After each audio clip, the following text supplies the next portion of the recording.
So we'll come on to talk about third parties. So kind of, Johnny, you talked about the fact that the old model was here have one of my laptops from my giant warehouse full of spare devices, and you create an account for them so that even if they were from a third party, effectively you'd have control and assurance over what they were doing. As you move into more of that kind of multi-sourcing and diverse model of delivery, we're now looking, actually most organisations, looking at how they can better control, better audit and monitor third-party access, whether that's kind of direct suppliers of IT services, but also business process outsourcing, just suppliers that send goods and materials, and everyone's got kind of an API for an ordering system, and exchanging data quite dynamically. So kind of digitally, we're seeing a lot more partnering, and actually in a lot of ways, we're still using traditional role-based access control to manage them.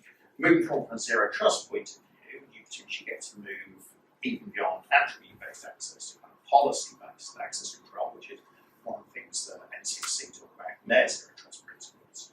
So, in terms of approaching that supply chain with third parties, where are you seeing areas of success? What are some of those considerations? Like, what type of policies can you see people putting in place to give themselves that assurance around access? Yeah, third-party access has always been a security challenge we've got. We all know the stories, take Target, of the third party being the attack vector that ultimately causes the damage. And we see it in a number of areas. We see zero trust being applied in a number of areas. And the classic one that we see often is a third party supporting particular parts of your infrastructure. Is a really good example. And traditionally, what we've seen is you send them out a laptop, or you build a virtual machine within their environment that they can access whatever it is they're supporting, essentially your firewall infrastructure. And you have VPN clients, and they just have access, assume they enter the OTP or whatever it is. But that's not zero trust. That's giving access and then controlling it. So you're still giving, a malicious actor or a malicious a device that's compromised access to your network before verifying trust. The way in which we see zero trust changing that is actually building that process into some form of workflow. Right. So, and again, this is where it becomes important that whatever you do within your zero trust architecture, you weave into the fabric of the rest of your infrastructure, right? So it needs to be aware. Making a trust decision relies on numerous touch points, not just verifying the device and the user and the identity and that sort of thing. It might be identifying a role, or it might be identifying a time of day or a geography.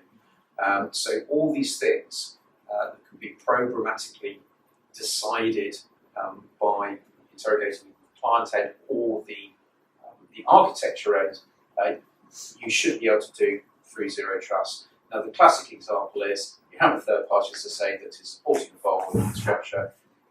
That user should really only be able to get to, or that supporting organisation should really only be able to get to that resource. The festival's kicking off.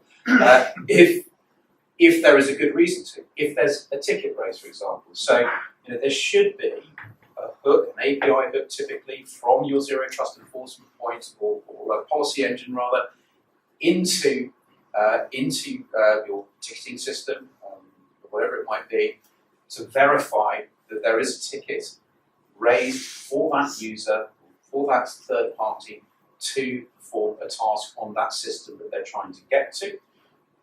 You challenge them for that ticket number, they enter the ticket number, and the policy, assuming everything else in place, and the policy allows them connection into that just for the time. It's all about least privilege, right? So it's about minimizing the attack surface down to just what is needed whilst it is needed, right? So that's all.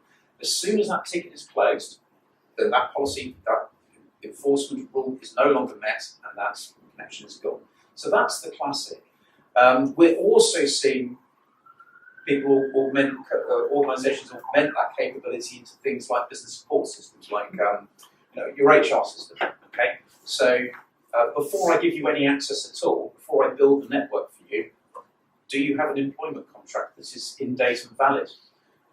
Yes, you do. Okay, then we go through the rest of the process before building you the connection. Oh, well, you're only in for a 6-month contract. That contract expired yesterday. You have no access to the network whatsoever. We do not build that network access. So these are nice, easy, quick wins with Zero Trust to eliminate some of the classic areas of traditional security headache associated with third parties. Yeah, I think that's really interesting. And you raised that dimension as we talked about reuse. We'll come on to looking at existing investment. I think it's really interesting when you start to talk about reuse there. It's not just about reusing existing security controls. Yeah. We talked about kind of service management, ticketing systems. We talked about kind of finance and Yeah. HR management. All of that in saying that kind of security weaves through kind of organizational kind of functional business processes. But actually you can draw from those areas as well to kind of and enforce your policy, your security posture, without becoming exclusively a security investment item. You're actually starting to reuse the rest of your Correct. solution. That's really helpful. Thank